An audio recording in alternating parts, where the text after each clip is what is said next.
Imagine you, a devout Christian, finding that you are undeniably attracted and drawn to a person who is not just an unbeliever, but also someone who was involved in a coup to kill your best friend, who is the ruling monarch, the queen of a nation. This book is To Win a Prince, and it's like when you hear all what I'm saying here, just like red flag, red flag, red flag.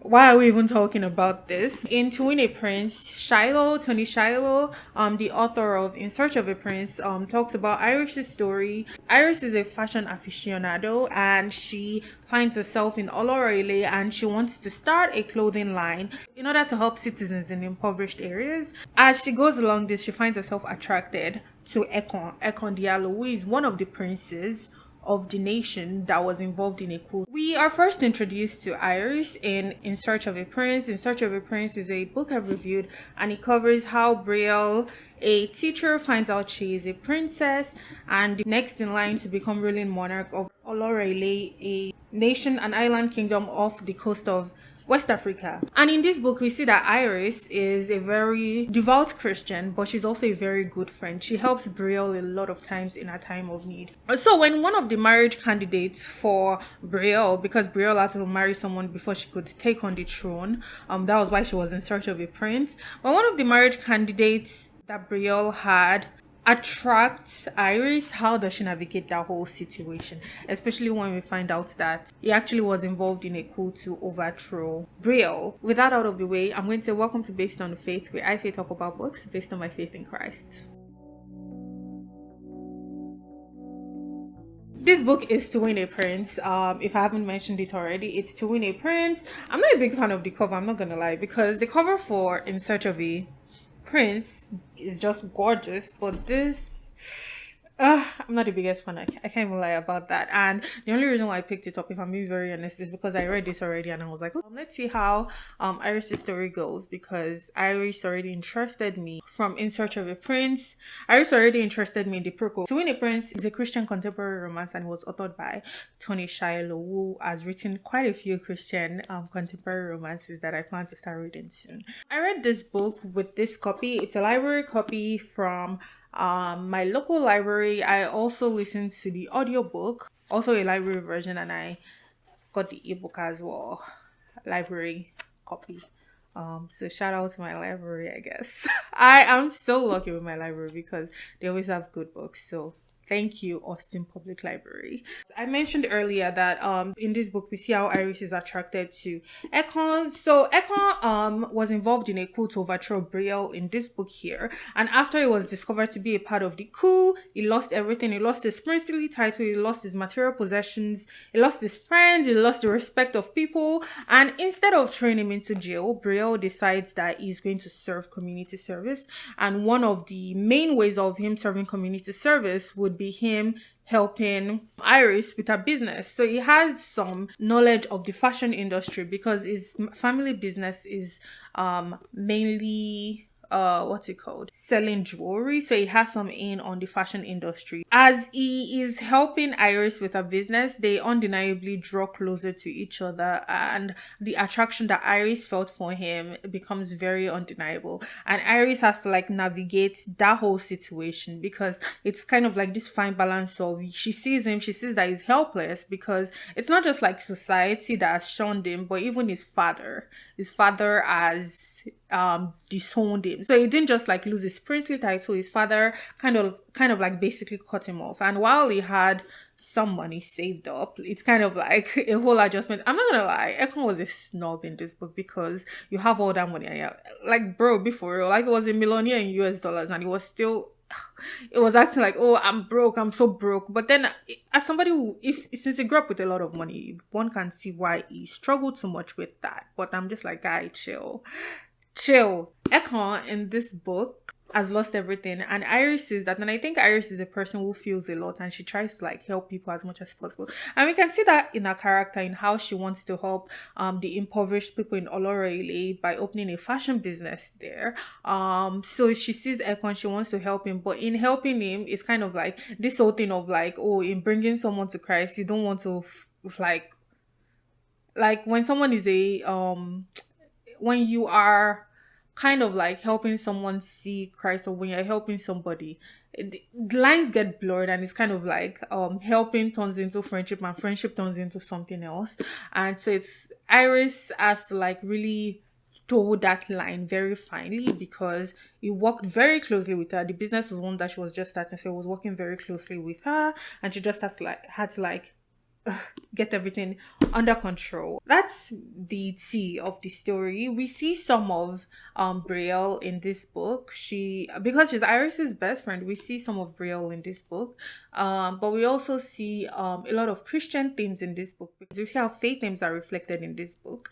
And like Toni, Shiloh, this is not one of those Christian romance books where they just mention God or they throw in God, and that is the extent of its Christian romancing. It's a really good Christian book in the sense that there was this one part that talks about how, we are royalty, or God makes us worthy.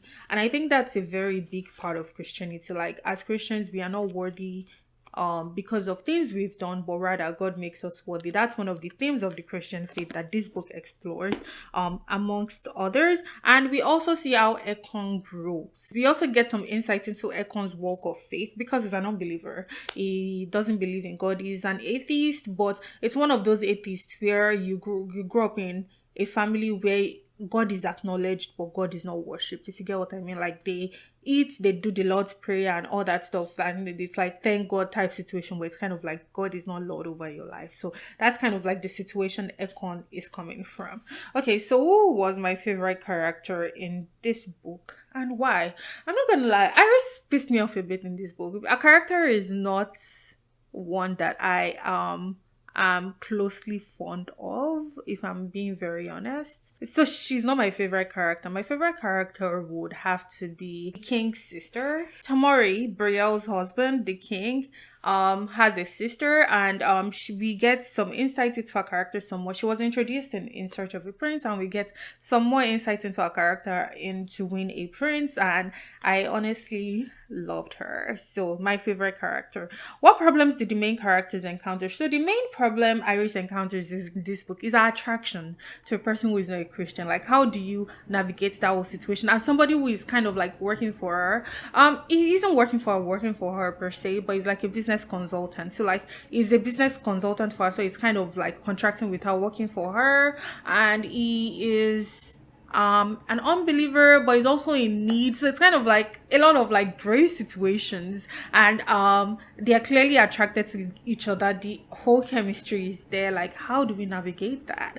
That was like a big part of this book. The story, there were some plot twists that came in towards the middle / end of the book that were very interesting, but I feel like the story felt somewhat slow in the beginning, and then it quickly picked up its pace towards the end, which the story definitely gripped me. It didn't grip me in the sense of I finished it in one day, but it was a good story. It was a good book. It was a really good Christian contemporary romance, and I really enjoyed reading it. The one part that just was a bit unlikely to me that I took note of was when Brielle's Iris's parents came to visit, and they talked about how they came on a private jet.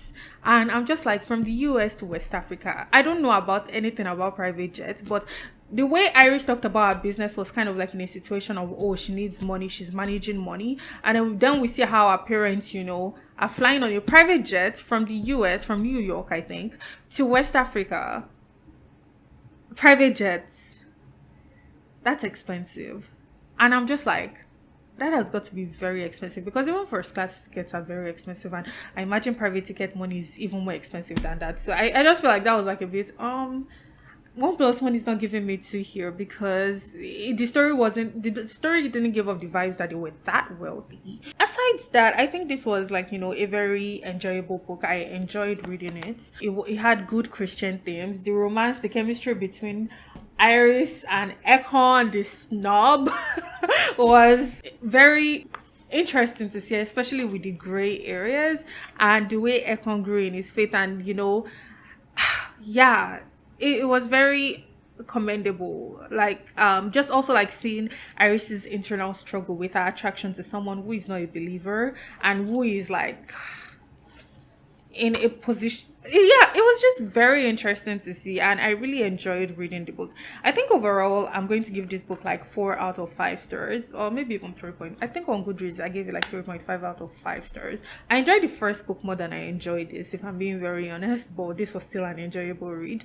And yeah, I think with that, I've come to the end of today's book review. Don't forget to subscribe, hit the notification bell, and if you want to watch my review of this year, here you go. Hope you enjoy it. I hope you have a wonderful rest of your day. Bye.